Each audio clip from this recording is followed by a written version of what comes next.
আল্লাহর ওপর তাওয়াক্কুল।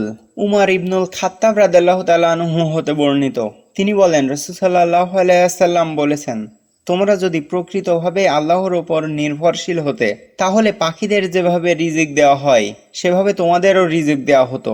এরা সকালবেলা খালি পেটে বের হয় এবং সন্ধ্যাবেলা ভরা পেটে ফিরে আসে। রাসূল সাল্লাল্লাহু আলাইহি ওয়াসাল্লাম এখানে পাখিদের উদাহরণ দিয়ে বুঝিয়েছেন, পাখিরা বসে থাকে না, বরং সকালবেলা বের হয়, চেষ্টা করে, খাবার খুঁজে পায় এবং আল্লাহ তাআলাই তাদেরকে রিজিক দেন। শুধু বসে থেকে আল্লাহ দেবেন বলা তাওয়াক্কুল নয়, বরং চেষ্টা, আল্লাহর ওপর পূর্ণ ভরসা প্রকৃত তাওয়াক্কুল। রিজিক আল্লাহর পক্ষ থেকেই আসে, কিন্তু তার জন্য মানুষকে চেষ্টা করতে হয়। এই হাদিসটি সুন্নাতে তিরমিজি 2344 নম্বর হাদিস। আনাস ইবনু মালিক রাদিয়াল্লাহু তাআলা আনহু থেকে বর্ণিত, নবী সাল্লাল্লাহু আলাইহি সাল্লাম বলতেন, হে আল্লাহ, নিশ্চয় আমি আপনার কাছে আশ্রয় চাই দুশ্চিন্তা, পেরেশানি, অক্ষমতা, অলসতা, কৃপণতা, ঋণভার ও মানুষের প্রভাবধীন হওয়া থেকে। এই হাদিসটি সহিহ বুখারী শরীফের 6369 নম্বর হাদিস। ইস্তেগফারের ফজিলত। হাদিসটি ইবনে আব্বাস রাদিয়াল্লাহু তাআলা আনহু থেকে বর্ণিত, রাসূল সাল্লাল্লাহু আলাইহি সাল্লাম বলেছেন, যে ব্যক্তি ক্রমাগতই ক্ষমা প্রার্থনা করতে থাকে, আল্লাহ তাকে সকল দুশ্চিন্তা থেকে মুক্তি দেবেন, সকল কষ্ট থেকে পরিত্রাণের পথ করে দেবেন এবং এমনই উৎস থেকে রিজিক দান করবেন যা সে কখনো কল্পনাও করতে পারেনি। আল্লাহর পরিকল্পনা সন্তুষ্টি। আবু হুরায়রা রাদিয়াল্লাহু তাআলা আনহু থেকে বর্ণিত, তিনি বলেন, রাসূল সাল্লাল্লাহু আলাইহি ওয়াসাল্লাম বলেছেন, আল্লাহ ঘোষণা করেন, আমি যেরকম বান্দা আমার প্রতি ধারণা রাখে, আমি বান্দার সাথে থাকি যখন সে আমাকে স্মরণ করে। যদি সে আমাকে মনে মনে স্মরণ করে, আমিও তাকে নিজে স্মরণ করি। আর যদি সে জনসমাবেশে আমাকে স্মরণ করে, তবে আমিও তার চেয়ে উত্তম সমাবেশে তাকে স্মরণ করি। যদি সে আমার দিকে 1 বিঘত এগিয়ে আসে, আমিও তার দিকে 1 হাত এগিয়ে যাই। যদি সে আমার দিকে 1 হাত এগিয়ে আসে, আমিও তার দিকে 2 হাত এগিয়ে যাই। আর যদি সে আমার দিকে হেঁটে আসে, আমিও তার দিকে দৌড়িয়ে যাই। এই হাদিসটি সহিহ বুখারী শরীফের 7405 নম্বর হাদিস।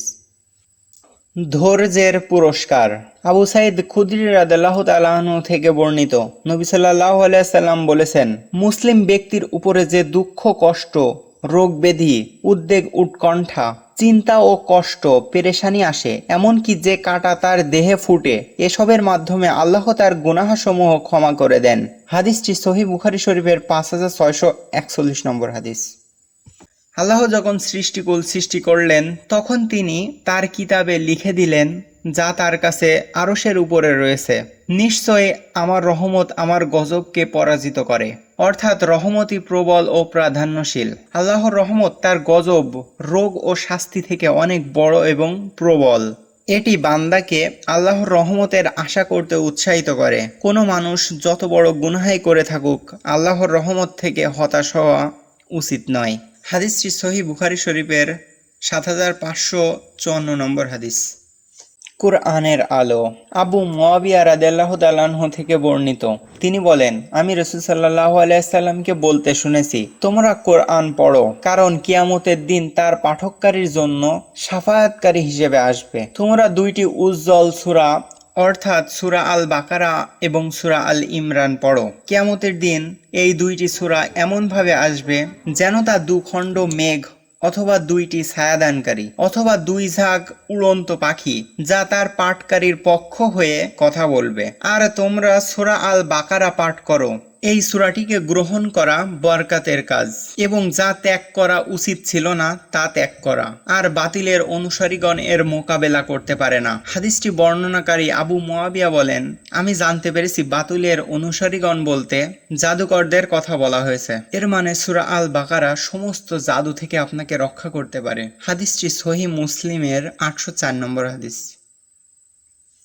আর তিনি তাকে এমনই স্থান থেকে রিজিক দেন যা সে কখনো কল্পনা করতে পারে না। আর যে আল্লাহর ওপর ভরসা করে, তিনিই তার জন্য যথেষ্ট। নিশ্চয় আল্লাহ তার কাজ সম্পূর্ণ করে থাকেন। আল্লাহ প্রত্যেক কিছুর জন্য একটি নির্দিষ্ট পরিমাণ নির্ধারণ করে রেখেছেন।